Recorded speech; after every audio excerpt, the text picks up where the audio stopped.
सरफरोशी की तमन्ना अब हमारे दिल में है, देखना है जोर कितना बाजुए का दिल में है। ये नज़म पढ़ी थी भगत सिंह ने जब वो अंग्रेज़ों के खिलाफ सब कॉन्टिनेंट में फ्रीडम के लिए लड़ रहे थे, और तब से ये एक सिंबल बन चुका है फ्रीडम फाइटर्स के लिए। तब से ये एक सिंबल है कि जो भी एक्टिविस्ट अपने आप को जबरी और जुल्माना हुकूमत से छुड़वाना चाहते हैं, उनसे आज़ादी लेना चाहते हैं, वो इस नज़म का बार बार सहारा लेते रहे हैं। इस वक्त सिचुएशन कुछ इसी तरह की पैदा हुई है जब इंडिया ने कश्मीर के एक एक्टिविस्ट को, कश्मीर के एक फ्रीडम फाइटर यासीन मलिक को कन्विक्ट किया है एक झूठे केस में, और उनकी एक्टिविज्म को और उनकी फ्रीडम फाइटिंग को नाम दिया गया है टेररिज्म का, जिसके अंदर अपील की जा रही है इंडियन लॉयर्स और इंडियन हुकूमत की तरफ से कि कोर्ट उनको सजाए मौत की सज़ा सुनाए।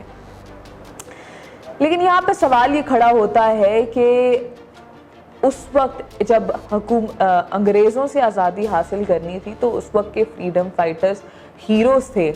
उस वक्त के उसी तरह की एक्टिविटीज़ करने वाले, जिस तरह की एक्टिविटीज़ जिस तरह से ब्रिटिश फोर्सेस से वो लड़े थे, उनको हीरोज़ का नाम दिया गया। लेकिन अब जब इंडियन आर्म्ड फोर्सेस के जुल्म के खिलाफ लड़ा जाता है कश्मीर में, तो उनको टेररिस्ट का नाम क्यों दिया जा रहा है?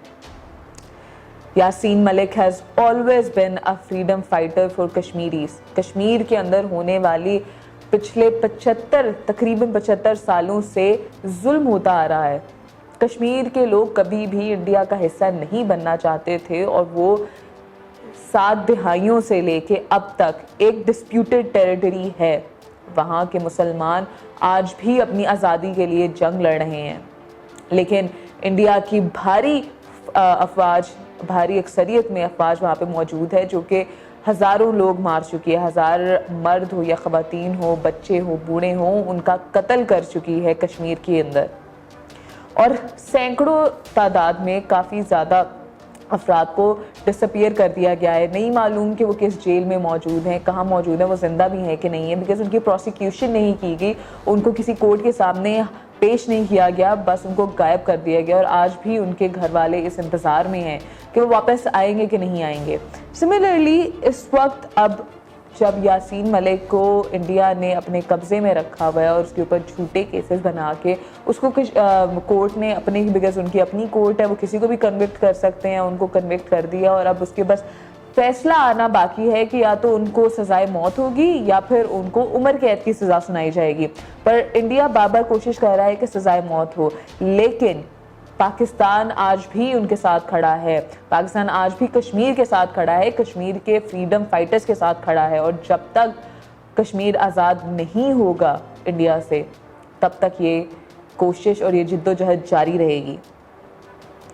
इस वक्त यासीन मलिक कोर्ट में मौजूद थे आज, और उन्होंने ये कहा कि वो इंडिया के किसी भी बंदे से, वो उनकी गवर्नमेंट हो, उनकी कोर्ट हो या कोई भी पुलिस हो, उनसे बिल्कुल भी ये बेग नहीं करेंगे कि उनको उनकी सज़ा में कोई कमी पेशी की जाए।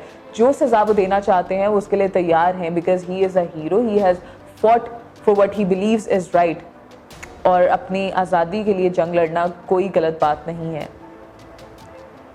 तो लेट्स सी कि क्या इंडियन कोर्ट्स क्या डिसीजन सुनाएंगे। बट यहाँ पे इंटरनेशनल कम्युनिटी का भी बड़ा ज़्यादा I would like to raise tension के जब सवाल आता है यूक्रेन का, तो पूरी दुनिया इकट्ठी हो जाती है और यूक्रेन के लिए आवाज़ उठाती है, स्पेशली यूरोप और वेस्ट, बिकॉज उनकी बात सुनी जाती है। लेकिन जब भी ऐसे एरियाज़ की बात आती है जहाँ पे मुसलमान पाए जाते हैं, जहाँ पे मुसलमानों के साथ जुल्म हो रहा है, उसके लिए वेस्ट अपनी आवाज़ उठाता कहीं पे नज़र नहीं आता, और हम लोगों को हमेशा से ही सिक्लूडेड कर दिया जाता है, अकेला कर दिया जाता है। तो हमें ही अपने लोगों के लिए आवाज़ उठानी है और उनको बचाना है।